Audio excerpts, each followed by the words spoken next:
नमस्कार, आप देख रहे हैं गुजरात की बात और मैं हूं आपके साथ रश्मि त्रिवेदी। तो आइए चर्चा करते हैं गुजरात में होने वाले कुछ अहम और बड़ी खबरों पर। तो सबसे पहले बताएंगे आपको, पावागढ़ के रोपवे में खराबी के चलते 10 से ज्यादा यात्री फंसे हैं, हवा में लटकी रही सांसें। वहीं दूसरी ओर चर्चा करेंगे, गुजरात पुलिस बनाएगी एक्शन प्लान, टीम गुजरात बनकर जन समस्याओं का करेगी निदान। वही विस्तार से आज बताएंगे आपको, सूरत के डायमंड बोर्स में 92 ऑफिसों की नीलामी शुरू, 31 अगस्त तक चलेगी ये नीलामी। वही दूसरी ओर बताएंगे, अंकलेश्वर में एक ऐसी प्राथमिक विद्यालय है जो जर्जर हो चुकी है और पढ़ाई के चलते बच्चों को शिफ्ट किया गया है एक ऐसे ही जर्जर अस्पताल में।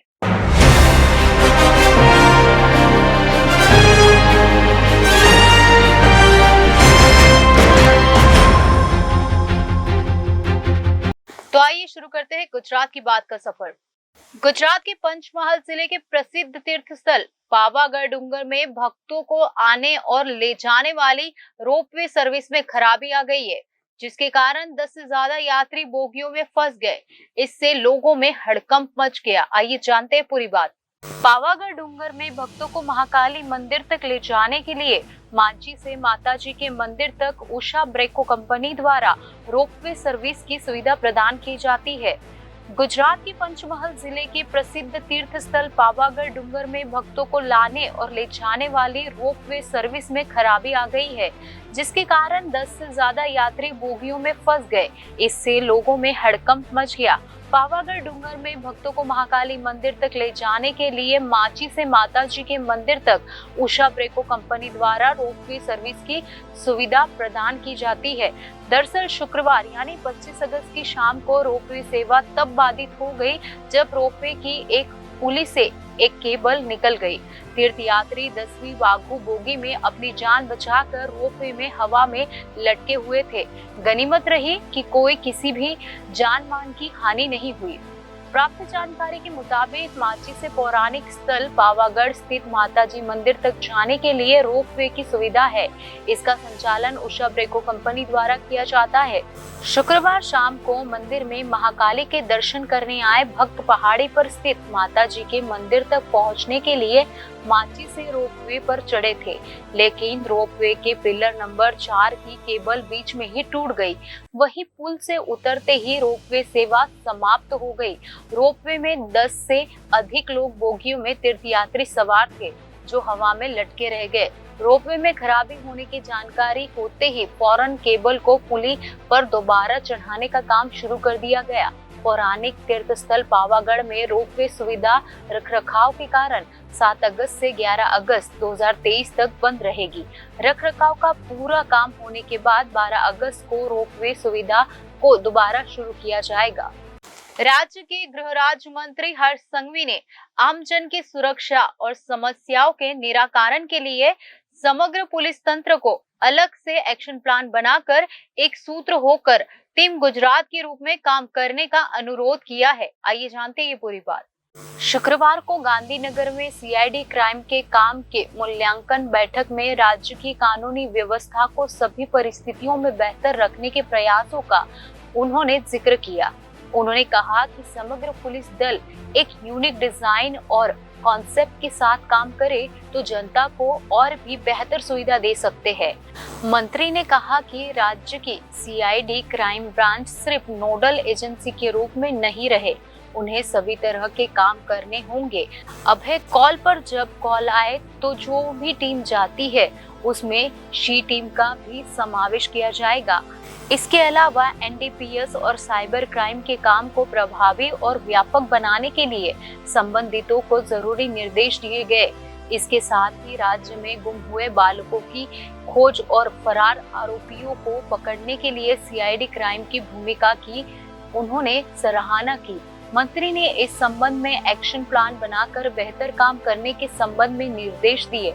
मूल्यांकन बैठक में कई वरिष्ठ पुलिस अधिकारी मौजूद रहे। विभाग की ओर से प्रेजेंटेशन के जरिए विभागीय कार्य की प्रस्तुति दी गई। सूरत डायमंड बुर्स के उद्घाटन की तारीख जैसे जैसे नजदीक आ रही है, वैसे वैसे हीरा व्यापारियों का उत्साह बढ़ता जा रहा है। दिवाली के बाद 21 नवंबर को लाभ पंचम के दिन हीरा व्यापारी नियमित रूप से ऑफिस खोल देंगे। इसके बाद 17 दिसंबर को प्रधानमंत्री नरेंद्र मोदी सूरत डायमंड बुर्स का उद्घाटन करेंगे। डायमंड बुर्स बनने के समय कुछ हीरा व्यापारियों ने ऑफिस बुक की थी। कुछ किस्तें चुकाने के बाद जो हीरा व्यापारी किस्तें नहीं चुका सके थे, उन्होंने ऑफिस वापस कर दी थी। वही कुछ लोगों ने हीरे का कारोबार छोड़ दिया था, जिन्होंने भी ऑफिस लौटा दिए हैं। अब ऐसे ही 92 ऑफिसों की नीलामी में 21 से 31 अगस्त तक हिस्सा लिया जा सकता है। 300, 500, 7600 और 11,700 वर्ग फीट के ऑफिस है ये। इसके बाद 2 सितंबर को दोपहर 12 बजे से शाम 4 बजे तक ऑनलाइन नीलामी होगी। नीलामी में 300, 500, 7600 और 11,700 वर्ग फीट की ऑफिस है। सूरत डायमंड बुर्स में एक वर्ग फुट की बेस कीमत 8,000 रुपए थी, लेकिन पिछली नीलामी में ऑफिस 32,000 रुपए प्रति वर्ग फुट के हिसाब से बिकी थी। इस नीलामी में भी शुरुआती कीमत से ज्यादा रकम मिलने की संभावना है। इस बिल्डिंग को कुल 67 लाख स्क्वायर फीट में बनाया गया है। इसके निर्माण के बाद से ही यह भारत समेत पूरी दुनिया में चर्चा का केंद्र बनी हुई है, क्योंकि इसने अमेरिका के डिफेंस हेडक्वार्टर पेंटागन से विश्व की सबसे बड़ी ऑफिस होने का खिताब छीन लिया है। यह बिल्डिंग बाहर से देखने में जितनी भव्य है, अंदर उतनी ही सुख सुविधा से लैस है। इसे विश्व के डायमंड कैपिटल सूरत में वन स्टॉप डेस्टिनेशन के रूप में बनाया गया है।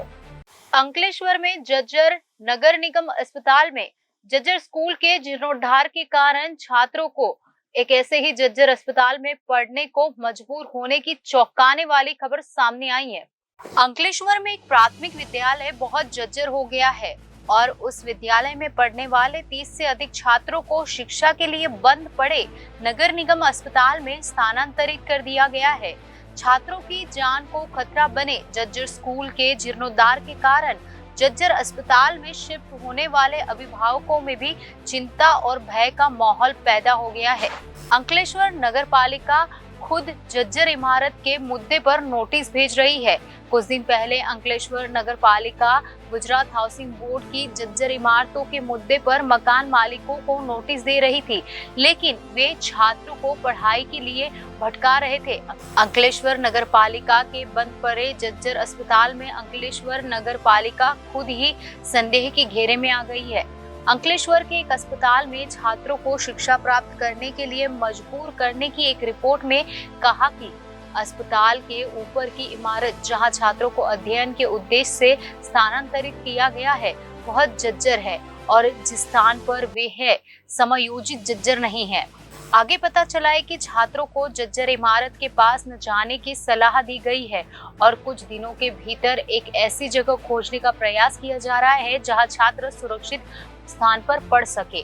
छात्र शिक्षा के लिए जिस अस्पताल में शिफ्ट हुए हैं वह गंभीर मामला बताया जा रहा है और अगर गवर्निंग अथॉरिटी ने इस संबंध में अनुमति दी है तो यह भी गंभीर मामला बताया जा रहा है। तो गुजरात की बात में आज बस इतना ही। आने वाली सभी खबरों के लिए आप जुड़े रहिए जनादेश न्यूज के साथ।